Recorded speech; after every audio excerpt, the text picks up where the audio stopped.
Hello दोस्तों, मेरा नाम है रवि और आप देख रहे हैं इंडस्ट्रियल ट्रेडिंग।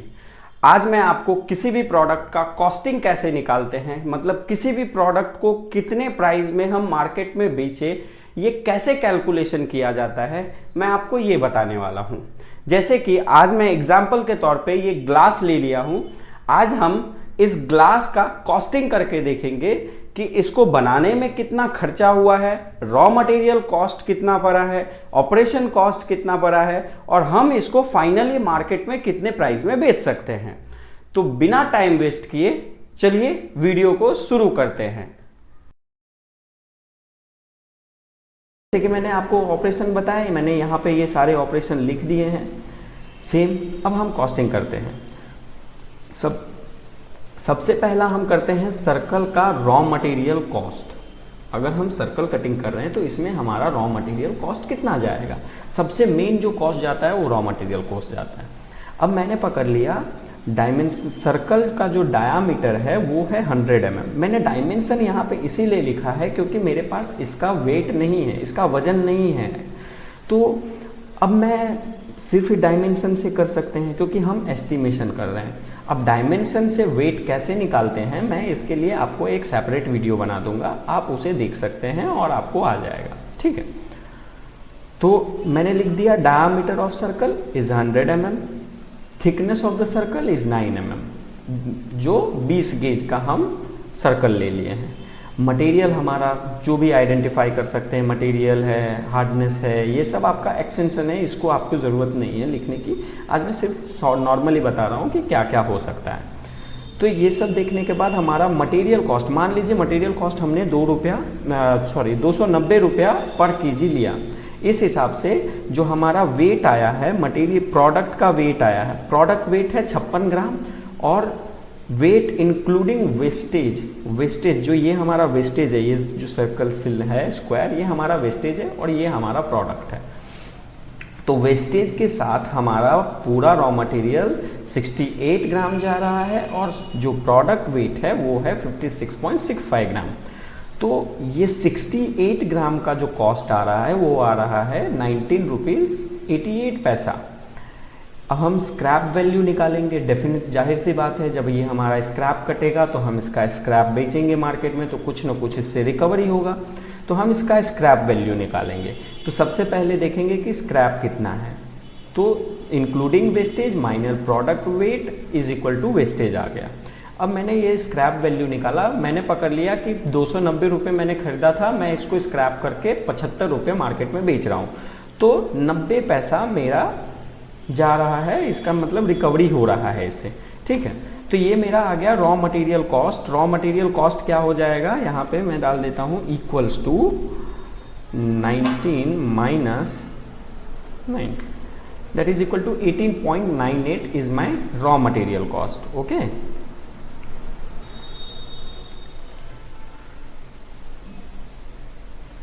अब हम देखेंगे रॉ मटेरियल है, सर्कल कटिंग होगा। तो सर्कल कटिंग होगा तो कुछ ना कुछ मशीन लगेगा, बिना हाथ से तो हम काट नहीं सकते, मशीन लगेगा। तो मशीन के लिए, मशीन और लेबर कॉस्ट सर्कल कटिंग के लिए कितना जाएगा। तो मैंने पकड़ लिया, मान लो 1 लाख रुपया मेरा सर्कल कॉस्ट, मशीन कॉस्ट जा रहा है। अब मशीन कॉस्ट मैंने लोन पे लिया है, मैं पूरा पेमेंट करके नहीं लिया। तो मैंने लोन पे लिया है तो वहाँ पे मैं इंटरेस्ट एंड डेप्रिसिएशन डाला।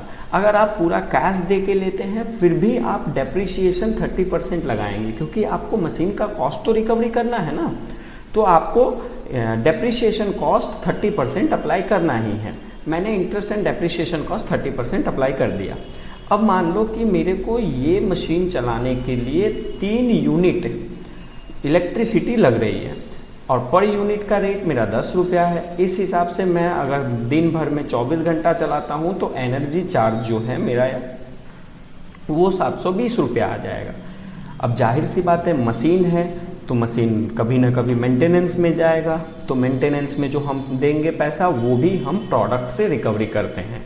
तो हमने पकड़ लिया कि मेंटेनेंस कॉस्ट कितना जा रहा है, तो वो जाएगा हमारा 10%। हम पकड़ के चलते हैं कि मेंटेनेंस कॉस्ट 10% है हमारा। ठीक है, तो 10%, 10 लाख का 10% हो गया हमारा, ये हो गया 1 लाख रुपया। अब देख लेते हैं हम machine cost per day, sorry labour cost. हमने पकड़ लिया कि हम वो मशीन चलाने के लिए एक लेबर लगता है, एक शिफ्ट में 500 रुपया अगर हम एक लेबर को दे रहे हैं तो 3 शिफ्ट चलेगा 24 घंटे के लिए, तो हमने 1500 रुपया पकड़ लिया। अब हमारा आया मशीन कॉस्ट पर डे। मैं इसको आपको अगर दिखा दूं तो आप देख सकते हैं कि मैंने क्या क्या पकड़ा है।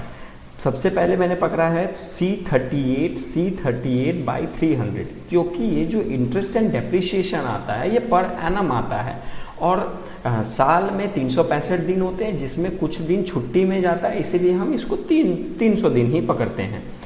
फिर उसके बाद maintenance cost divided by 300 days plus labour cost plus energy charges is equal to machining cost per day.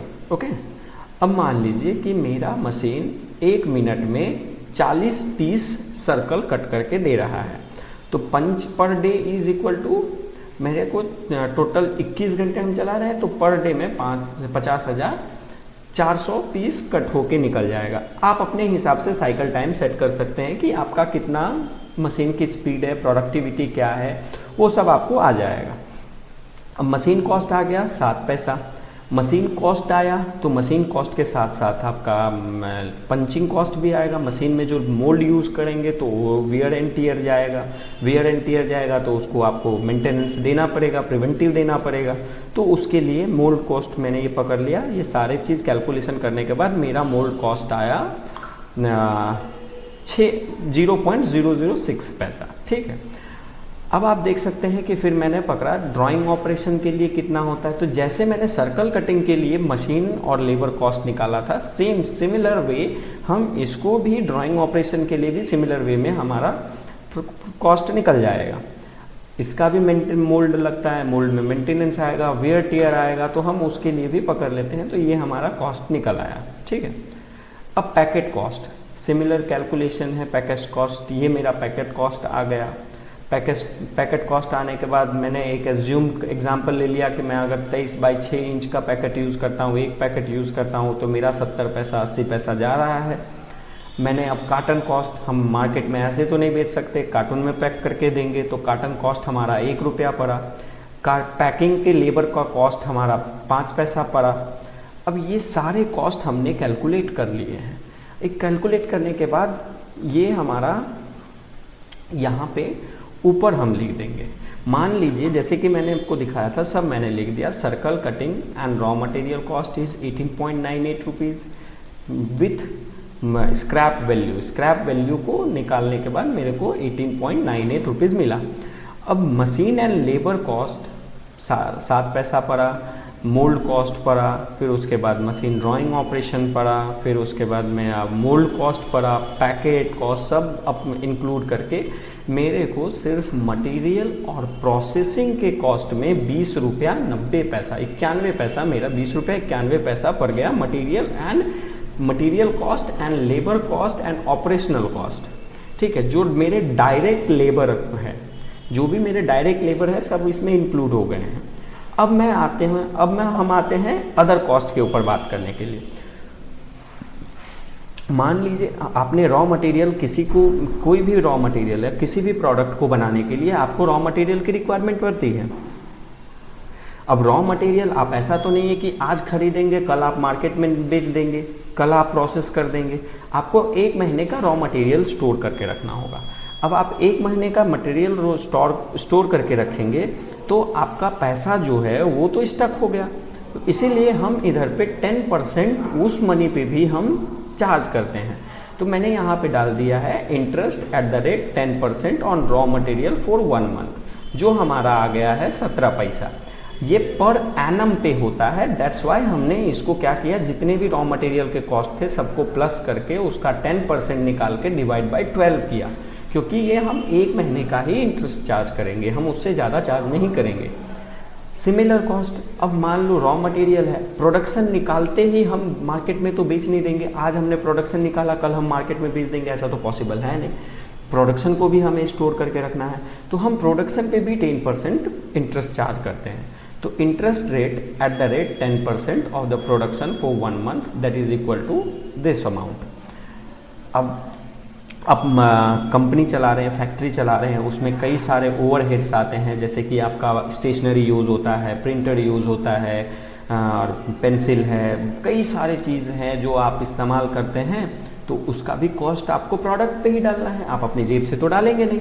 तो हमने यहाँ पे पकड़ लिया overhead at the rate 5% of the production per month, that is equal to 9 पैसा। हम total cost का 5% पकड़ लेते हैं कि हमारा ये ओवरहेड चला जाता है। अब हमने डायरेक्ट लेबर कॉस्ट पकड़ लिया, इंटरेस्ट पकड़ लिया, प्रोडक्शन इंटरेस्ट पकड़ लिया, ओवरहेड पकड़ लिया, लेकिन जो हमारे इनडायरेक्ट लेबर्स हैं, जैसे मैनेजर हुए और सुपरवाइजर्स हुए, इन लोगों को भी तो हम सैलरी दे रहे हैं, इनको भी सैलरी देना होगा, तो हम सैलरी जेब से नहीं देंगे, नॉर्मल सी बात है, हम प्रोडक्ट पे अप्लाई करेंगे। तो मैनेजरियल एंड सुपरविजन कॉस्ट यहाँ पे अप्लाई होगा। आपको यहाँ पे देखना पड़ेगा कि आपके फैक्ट्री में कितने मैनेजर काम करते हैं, आप उस मैनेजर को क्या सैलरी दे रहे हैं, और आपके पास क्या सुपरवाइजर काम कर रहे हैं, कौन से। हाँ, एक पॉइंट, जैसे कि मैंने कहा डायरेक्ट लेबर कॉस्ट और indirect labour cost. Direct labour cost हम उसे कहते हैं, डायरेक्ट लेबर हम उसे कहते हैं जो डायरेक्टली उस प्रोडक्ट के ऊपर काम करता है, और जो इनडायरेक्ट प्रोडक्ट के ऊपर काम करता है, जैसे आपका supervisor, quality checker, quality inspector, QA manager, ये सब जो हैं वो इनडायरेक्ट में आ जाते हैं। तो यहाँ पे हम उसके लिए अप्लाई कर देते हैं managerial and supervision cost per piece, जो मैंने 10 पैसा एक मान के चला है। आप कैलकुलेट कर सकते हैं कि आपको कितना आपके सुपरवाइज़र हैं वो हैं, उसके अकॉर्डिंगली। अब आप बैठे हैं जहाँ पे प्रोडक्शन स्टार्ट कर रहे हैं, वहाँ पे आपका वेयर हाउस होगा या एरिया होगा, उस प्लेस का तो आपको देना पड़ेगा कि कितना रुपया आप जो आप रेंट दे रहे हैं वो कितने रुपए का दे रहे हैं, और महीने में आप कितना प्रोडक्शन निकाल रहे हैं, उस हिसाब से आपका कैलकुलेट हो जाएगा रेंटल ऑफ वेयर हाउस पर पीसेस। और अगर मान लीजिए कि आपने वो ज़मीन खरीद लिया है और वो आपका जगह खुद का है, तो वहाँ पे आपको कितने का ज़मीन पड़ा, उसमें आपने डेप्रिसिएशन लगाया, और वो डेप्रिसिएशन कॉस्ट यहाँ पे आ जाएगा। ठीक है, यहाँ पे मेरा रेंटल है तो मैंने रेंटल पकड़ लिया है। अब हम पकड़ते हैं टोटल ओवरहेड्स। टोटल ओवरहेड्स मैंने पकड़ लिया, तो जो मेरे टोटल ओवरहेड्स है, जहाँ जहाँ मैंने ओवरहेड्स में खर्चा किया है, तो वो क्या क्या आ गए, मेरा इंटरेस्ट सब कुछ कैलकुलेट होके यहाँ पे मैंने टोटल अमाउंट दे दिया, जो मेरा लगभग 46 पैसे के पड़ा। एक प्रोडक्ट के ऊपर 46, एक पीस के ऊपर 46 पैसा मेरा ओवरहेड पड़ा, जो प्रोडक्ट में इंक्लूड होता है, लेकिन वो प्रोडक्ट के ऊपर डायरेक्टली वर्क नहीं करता। अब इस हिसाब से आपका आ गया, प्रोडक्ट का दाम था 20 रुपया 91 पैसा, और आपका ओवरहेड पड़ा, तो ये दोनों को प्लस करने के बाद, ये दोनों को प्लस करने के बाद हमारा अमाउंट आ जाता है 21 रुपया 38 पैसा। अब आप मार्केट में बेच रहे हैं माल, तो आपने इतना काम किया है, आपने इतना रिस्क लिया है, तो डेफिनेटली है जो है तो आप प्रॉफिट तो डाल के ही बेचेंगे। तो प्रॉफिट जो डिसाइड होता है वो जनरली प्रॉफिट डिसाइड होता है मार्केट डिमांड के ऊपर, मार्केट सप्लाई के ऊपर, कि आपका सप्लाई चेन कैसा है। ये डिमांड एंड सप्लाई के ऊपर आप प्रॉफिट डिसाइड कर सकते हैं कि आपका जो प्रोडक्ट है वो मार्केट में कितने लोग मैन्युफैक्चरर हैं, कंपटीटर कितने हैं, उसके अकॉर्डिंगली आप अपना प्रॉफिट ऐड कर सकते हैं। तो मैंने यहाँ पे प्रॉफिट ऐड किया है 20%। आप अपने प्रोडक्ट के हिसाब से डिमांड एंड सप्लाई के ऊपर आप प्रॉफिट चार्ज कर सकते हैं। 20% प्रॉफिट चार्ज करने के बाद मेरा मार्केट सेलिंग प्राइस जो आया है वो आया है 25 रुपया 65 पैसा। तो जैसे कि आपने देखा यहाँ पे, ये हमारा ये हमारा हो गया फाइनल मार्केट सेलिंग प्राइस। तो आशा करता हूँ कि आप लोगों को ये समझ आया होगा और आप लोग अच्छी तरीके से सीख गए होंगे कि प्रोडक्ट की कॉस्टिंग कैसे करते हैं और एस्टिमेशन। अगर आपको ये वीडियो पसंद आई हो तो वीडियो को लाइक करें, चैनल को सब्सक्राइब करें और बेल आइकन प्रेस करें और पाएं ऐसे ही इंफॉर्मेटिव वीडियोस इंडस्ट्रीज के लिए। खुश रहें, सीखते रहें और देखते रहें इंडस्ट्रियल ट्रेनिंग।